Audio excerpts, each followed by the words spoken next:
नमस्कार दोस्तों। कहते हैं जब कोई सत्ता में होता है तो उसके ऊपर सत्ता का नशा सिर चढ़ करके बोलता है। और भारतीय जनता पार्टी भी इसी प्रकार से सत्ता में है। सत्ता का समीकरण बनाए हुए है। पूरी राजनीति 2014 से बीजेपी के इर्द गिर्द ही घूम रही है ना। तो ये भारतीय जनता पार्टी के लिए बहुत ही गोल्डन चांस है, जो कि लगातार बीजेपी एक अच्छी धुरी बनी हुई है। और 2014 से लेकर के आज तक की स्थिति को देखी जाए तो 12 सालों से निरंतर बीजेपी जीती आ रही है। इस बीच में अगर देखा जाए तो अमित शाह ने जब कमान संभाली, राजनाथ सिंह ने सबसे पहले 2014 में कमान संभाली थी, 2019 वाले में अमित शाह ने कमान संभाली थी। तो अगर देखा जाए तो काफ़ी अच्छे तरीके से भारतीय जनता पार्टी अपना परफॉर्मेंस करती रही है।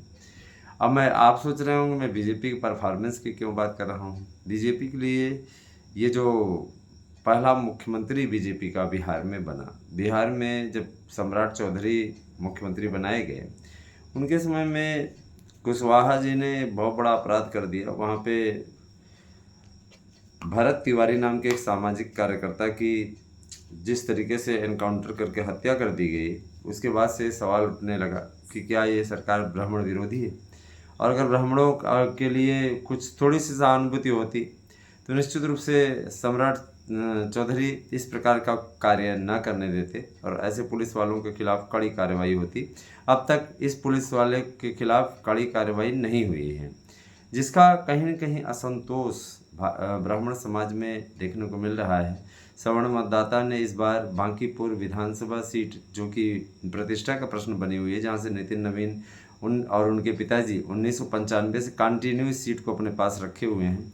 बिहार की बांकीपुर, जो कि पटना लोकसभा सीट के अंतर्गत आती है, तो इसमें बुरी तरीके से इस समय भारतीय जनता पार्टी घिर गई है। प्रशांत किशोर ने मौका अच्छा ताड़ा। प्रशांत किशोर को पता था कि यहाँ पे भारतीय जनता पार्टी को घेरा जा सकता है, और यदि प्रशांत किशोर जीतते हैं, जैसा कि संभावना बढ़ गई है, क्योंकि वहाँ पे सवर्ण मतदाता ने पूरी तरीके से बीजेपी का बहिष्कार किया है। जाहिर सी बात है कि सवर्ण मतदाता जहाँ विरोध में खड़े हो जाए, मुस्लिम तो भाई ऑलरेडी देते ही नहीं, तो निश्चित रूप से बीजेपी के लिए फिर पतन की शुरुआत हो जाती है। भारतीय जनता पार्टी कहीं न कहीं देखिए उत्तर प्रदेश में तो इसको कवर करती हुई दिख रही है, लेकिन बिहार में इस प्रकार का ये जो कांड हुआ, ये निश्चित रूप से हृदय विदारक घटना थी कि किसी नौजवान को अलानिया गोली मार दिया जाए, जबकि वो है ना सरेंडर कर रहा था और उसके खिलाफ कोई आपराधिक रिकॉर्ड भी नहीं था। लेकिन इसके बाद फिर पुलिस अधिकारी का ये कहना कि इसको तो मरना ही था। इस प्रकार की बातें थोड़ा सा सवर्ण समाज को खल गई। आज के समय में स्थिति ये बन गई है कि अब वहाँ पे नाराज़गी नहीं दूर की गई तो उसका दूरगामी परिणाम देखने को मिलेगा। कहीं कहीं सवर्ण मतदाताओं के खिसक जाने के कारण से 15% वहाँ सवर्ण मतदाता हैं, खिसक गए तो इसके बाद में इनको काफ़ी डेंट पड़ जाएगी।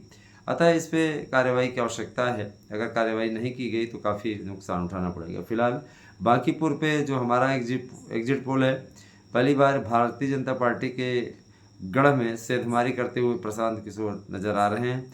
सवर्णों का फिर भी इनके पक्ष में है तो कांटे की टक्कर होगी, इतनी आसान भी नहीं रहने वाली है।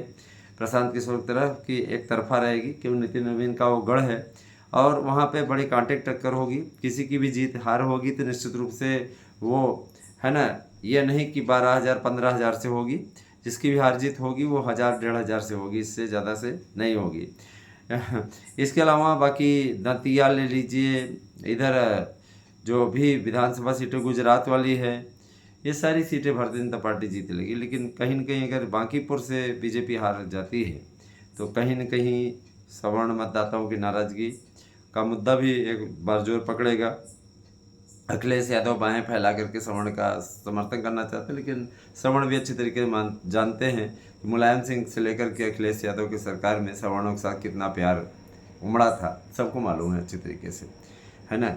कुछ लोग तो ऐसे थे कि जो कि इनकी जाति विशेष के लोग थे, धर्म विशेष के लोग, जो कि ब्राह्मणों की ज़मीनों पर कब्जा कर लेते थे अवैध ढंग से।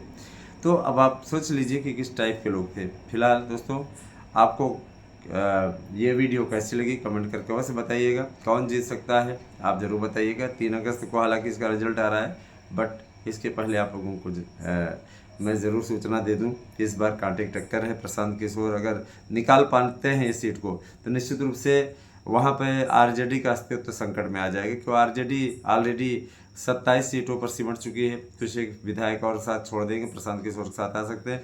तो इसमें आरजेडी जान लीजिए कि शून्य पे स्थिति में पहुंच जाएगी। मृत्युंजय तिवारी जिस तरीके से शिफ्ट हुए हैं भारतीय जनता पार्टी में, उसका कोई वो बड़ा फायदा नहीं मिल रहा है। तो बने रहे हमारे साथ में। कैसी लगी वीडियो कमेंट करके अवश्य बताइएगा। राजनीतिक खबरों के लिए आप हमारे यूट्यूब चैनल को सब्सक्राइब कर लें और हमसे जुड़ जाएं। धन्यवाद।